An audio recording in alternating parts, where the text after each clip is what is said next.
What's going on there, everyone? Well, the proverbial shoe just dropped. Horowitz reportedly finds FBI lawyer falsified FISA documents. Wash Post stealth deletes Strzok connections. Washington Post, you can try to stealth delete whatever you want. Go for it. We already know. People that have been following this already know the truth behind it. You can't hide it no more. Come on. During a week of these impeachment inquiries, which I personally watched every moment of, and I gotta say, only for y'all would I torture myself like that. But what did we find out? Well, what we found out for sure was there was no crimes committed. Not a single person they put on that stand could say any crime. They gave us their opinions on how they felt and this, that, and the other, which I don't care about your opinions on the matter. I want to know the facts of the matter. And the facts of the matter clearly showed the president didn't do anything wrong. Nothing.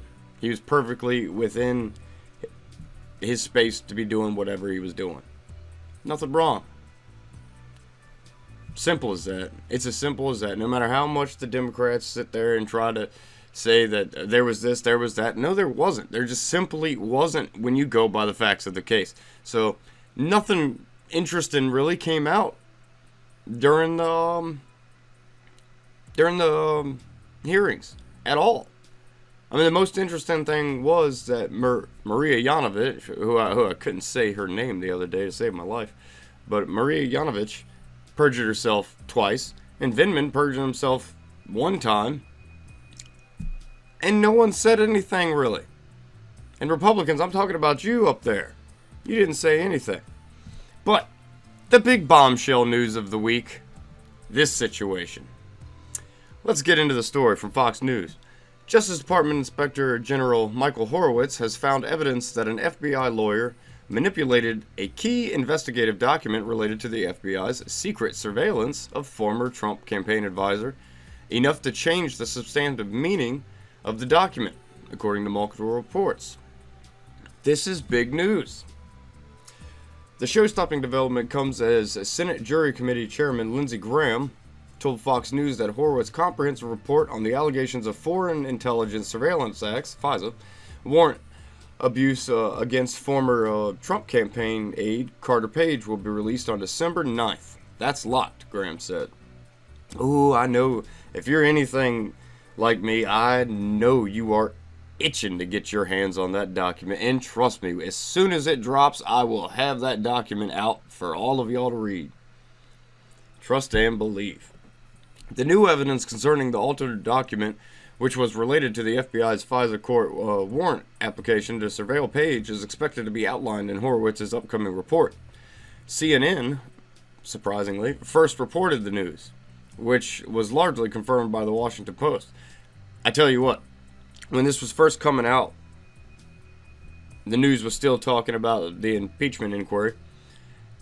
And I tell you what, as soon as this dropped, moments later, because I happened to be on Fox News at the time, so moments later, Fox News showed a clip of, I want to say it was CNN, it could have been like MSNBC, but they showed their take on it, and I gotta say, these people look shook, like they've just been told something they could not have possibly comprehended in their wildest dreams.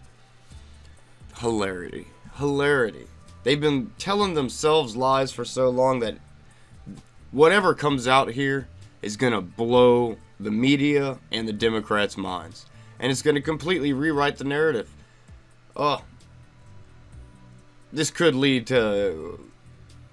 I mean, the Democrats will never admit it. But this may lead to a truly complete exoneration of the President of the United States. Which we all know the whole Russia thing was nonsensical from the beginning. The Post, hours after publishing its story, conspicuously removed portions of its reporting that the FBI employee involved was underneath Peter Strzok, the FBI's since fired head of counterintelligence. The Post did not offer an explanation for the change. which occurred shortly after midnight.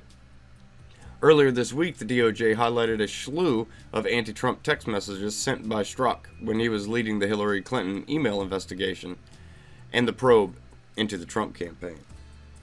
You know what? To me, it also is very clear that they need to reopen the Hillary Clinton email investigation fully. Because having Strzok lead it, Strzok was compromised from the very beginning when it comes to the Trump campaign. He wasn't going to do anything that would benefit the Trump administration. He just wasn't. He's a never-Trumper. Horowitz reportedly found that the FBI employee who modified the FISA document falsely stated that he had documentation to back up the claim that he made in discussions with the Justice Department about the factual basis for the FISA warrant application. The Post reported then the FBI employee allegedly altered an email to substantiate his inaccurate version of events. The employee has since been forced out of the Bureau. You see what's going on? These are supposed to be some of our most esteemed government agencies, and this is what's going on? You know,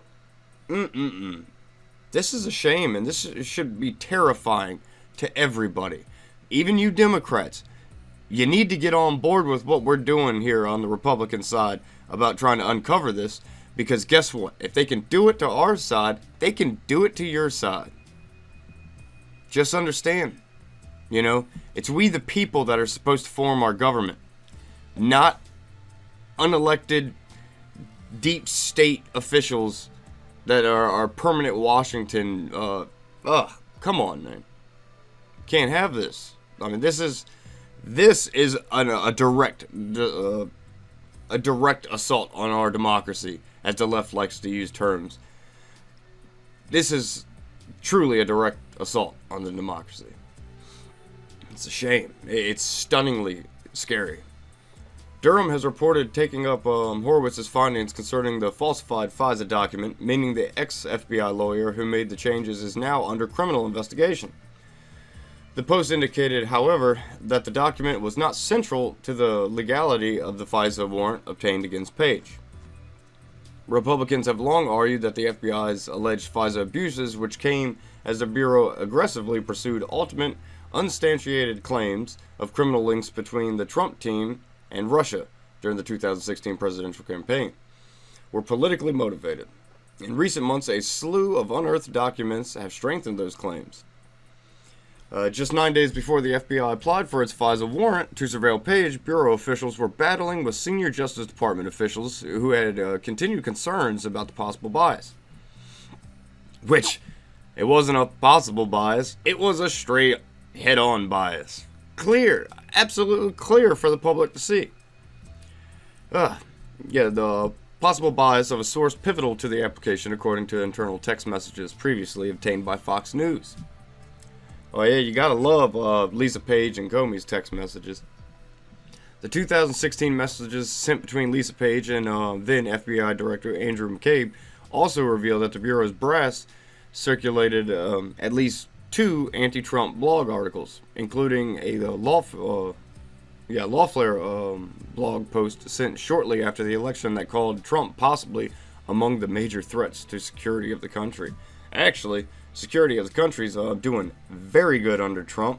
That's kind of one of his mainline issues. Fox News told the texts were connected to the ultimately successful Page application, which relied in part on information from British ex-spy Christopher Steele, who Miss Hill, yesterday during the impeachment hearings, said he was duped by the Russians. He was tricked into accepting this dossier. Sure, he may have been, but it wasn't just the Russians trying to trick him. Whose anti-Trump views are now well documented, and cited Page's suspected ties to Russia. In its warrant application, the FBI inaccurately assured the FISA court on numerous occasions that media sources independently corroborated Steele's claims and did not clearly state that the Steele worked for a firm hired by Hillary Clinton's campaign and the DNC. Which, yeah, we do know that the DNC was mixed all throughout this. Where do you think the money was coming from? Hillary Clinton and the DNC. That's where the money for getting all of this nonsense came from. Much of the Steele dossier has been proved discredited or unsubstantiated, including the dossier's claims that the Trump campaign was paying hackers in the United States out of a non-existent Russian consulate in Miami.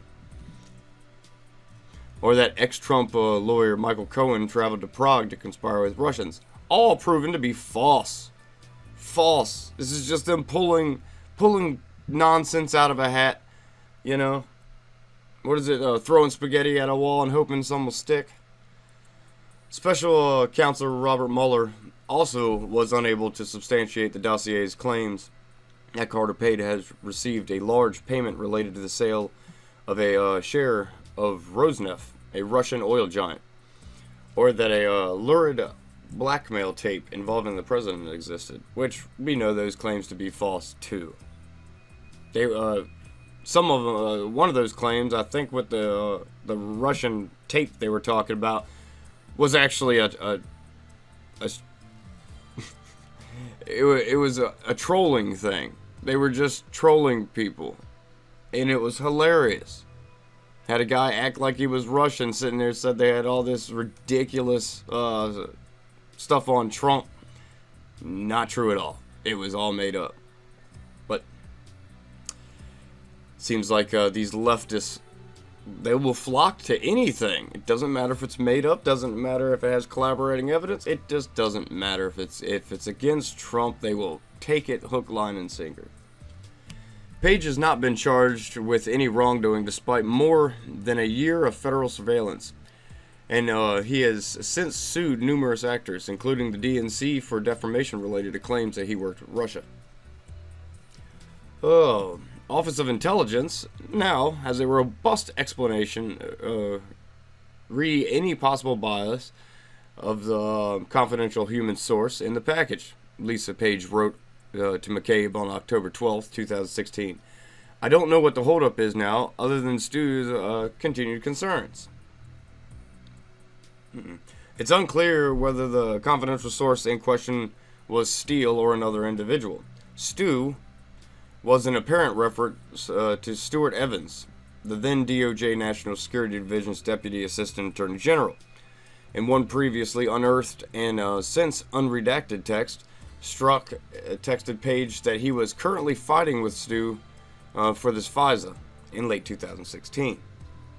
Page is not the only Trump official to allege misconduct by the FBI. Excuse me. Last month, an explosive court filing from Michael Flynn's legal team alleged that the FBI's agents manipulated official records of the former National Security Advisor's 2017 interview that led him to being charged with lying to investigators. Flynn's attorneys demanded the FBI search its internal Sentinel system to find more evidence of allegedly doctored files. If that comes out to be true, that's going to... that'll be huge. That'll be absolutely huge. That'll be huge, man. Look at... Is it safe to say that this is not even a soft coup? That this is borderline a hard coup? That... Can we say that now? Can we officially say that it appears that these unelected bureaucrats and whatnot, and they're supposed to be law enforcement type officers, but they're obviously bureaucrats, are sitting here and going after American citizens with, I mean, come on, people. This is insane. Newly released text messages involving text messages between Strzok and former FBI lawyer Lisa Page revealed that Page, who was not present for the Flynn interview, had apparently made edits to the so-called 302 witness report in the case, which was key to Flynn's prosecution on a false statements charge. Page told Strzok on February 10th, 2017 that she gave my edits to Bill to put on your desk. Horowitz told congressional lawmakers in an October letter that his investigation and ensuing report were nearing their conclusion. The lengthy draft report concerned sensitive national security and law enforcement matters. Horowitz wrote in the letter, adding that he anticipated the final report will be released publicly with few redactions. Horowitz noted that he did not anticipate a need to prepare or issue separate classified and public versions of the report. Excuse me. After we receive the final classification markings from the Department of the FBI, we will then proceed with our usual process for preparing the final report, including ensuring that all appropriate reviews occur for accuracy and comment purposes, Horowitz wrote in the letter. Once begun, we do not anticipate a time for that review to be lengthy. Okay. Alright. But as you can see, the other shoe is dropping. It's dropping right now. I know. Brennan, Comey, Clapper, Strzok, Page, they're all sweating right now.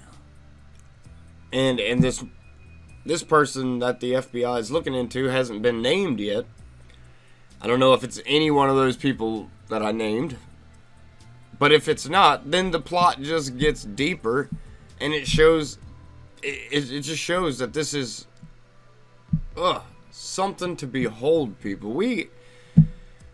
I tell you what, if Trump's presidency has been anything, it's been truly historic on numerous levels, whether it actually involved Trump or not. We've seen a lot of things happen here that are unprecedented, and frankly, this should open everyone's eyes to how fragile America is. We are a very fragile place, and for instances like this to be happening to our country and in our country against our fellow citizens, because you got to remember, at the time where they started doing this stuff, Donald Trump was still a private citizen. He was not an elected official or anything like that when they started this process. So they were, I mean, come on, they were using the highest law enforcement technology and all this stuff to spy on an American citizen. Not only an American citizen that's running for the president of the United States. And they thought they were just going to get away with this. But unfortunately for them, you have a lot of people watching their back. People like Judicial Watch, instrumental in getting a lot of this information out to the public. Sean Hannity, like the guy or not, he's followed this and he's kept this open, and they've uncovered a lot of stuff themselves. I mean, people are out there. People are out there trying to keep track of these people and these institutions to make sure they're in check. We got to keep our eyes on these people. If not, this is what you see. And Wash Post Stealth Delete Strzok Connection, aren't they the publication that says democracy dies in darkness? Is that them? If that is them, pathetic. How many times has WashPo had to delete or edit or do all this, offer corrections and all this stuff? Yeah. You're keeping the people, your viewers or whatever, your subscribers, you're keeping them in the dark. So, what are you doing? The whole thing is, December 9th, we're going to get this information. It's supposed to be released. Hopefully it will not be pushed back any longer. We've been waiting 3 years for this whole situation to go away. So, we will see. And I'm going to, as soon as that drops, I will have the information. I will have it either on the discussion board on the page, and most likely I will make a video detailing some of the findings. I'm sure this is going to be a very lengthy report. They did go through over 1 million pages of documents when they were reopening this investigation into this situation. So we will see what happens. Usually I do not have any faith that bad actors in the government will actually get prosecuted. I think this time I got a little bit of faith. Durham seems like he is a no-nonsense, and he is not fooling around. And Barr seems to like him, and Barr seems like a pretty no-nonsense, not fooling around type of guy. So we will see what happens. Hopefully we are pleasantly surprised with the outcomes of this. But we will see, because we've been disappointed. We've been disappointed more than not. But let's try to have some faith in our American institutions. I'd love to hear your comments on this, and as always, like, share, and subscribe. I will catch you on the flip side.